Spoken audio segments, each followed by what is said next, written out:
The homogeneity and contrariety of values which accompanies every self-respecting totalitarian polity also has its costs and compensations. The costs accrue to those who want to think for themselves and assume the form of a painful bending of the will and wrenching of the soul, the need to live a life of dissimulation fraught with dangers.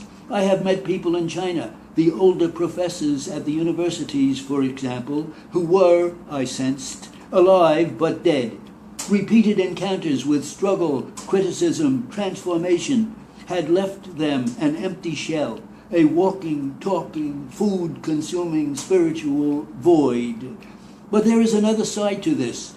In his essay on ethics without a moral code, the Polish philosopher Leszek Kolakowski explains the benefits to the individual of accepting an all-embracing moral code. The desire to possess a moral code is part of the desire for security and part of the flight from moral choice. It is the desire to live in a world in which all the moral decisions already have been made. The code foresees the satisfaction that is derived from properly executing moral directives as easily as it foresees the feeling of guilt which arises from violating those directives. To some, freedom is option space, room for the exercise of one's discretionary power, limited by the important proviso that, as John Stuart Mill puts it, complete liberty of contradicting and disproving our opinion is the very condition which justifies us in assuming its truth for purposes of action. To others, perhaps to most, freedom means the recognition of necessity, conscious and active submission to the historically or otherwise inevitable.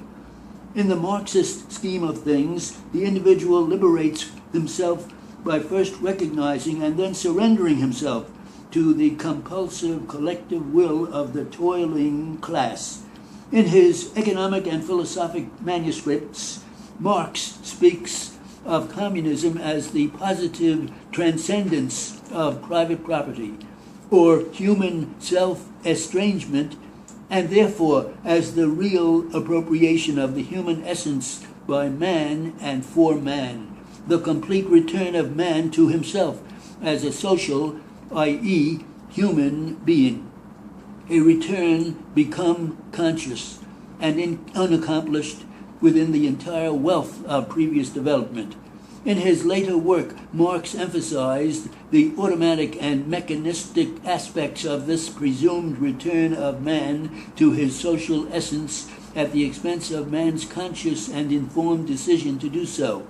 Mao has resuscitated the personal willfulness of the act, a willfulness helped along by heart-to-heart chats and other exercises in collective aid to the individual's correct understanding of historical necessity. At a less exalted but persuasive level of abstraction, to accept the general will in people's China is to earn a measure of material security, the 3 meals a day, the change of clothes, a roof over one's head, basic education, and tolerably good health, which we noted earlier. Failure to bend to the general will relegates one to the category of the 5 black classes where there is no material security but only the prospect of a life of anxiety. Allow me, if you will, to lower the curtain on this act of my morality play with a quotation from the reported exchange between another exponent of the general will, Joseph Stalin, and the head of the economic department of the Soviet secret police apparatus, L.G. Mironov, a man of unimpeachable proletarian credentials early in the great Russian purge of the 30s. You will, I am sure, draw your conclusions and relate them to China and our own times. The background is as follows. A high, until then respected official of the regime, Lev Kamenev, accused by Stalin of having violated the general will as formulated by the master, was being interrogated in the cellars of the secret police by Mironov and his assistants. He would not confess. He would not yield. He went against historical necessity.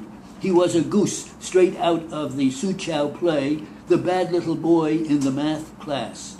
He thought he was right, but as everyone knows, without the correct political line, you cannot serve the people. Here is how it went.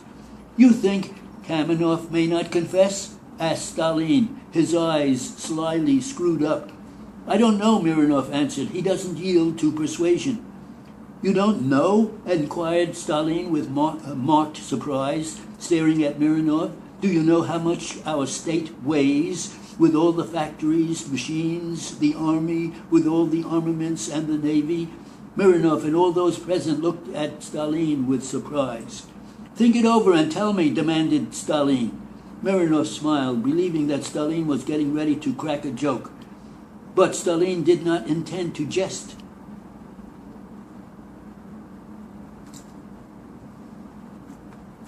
Was it tough? Yeah, too tough.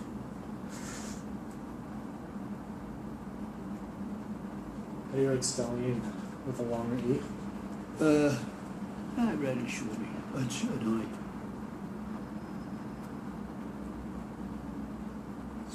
That you ought to put in your dictionary, whatever you write. Yeah, Stalin.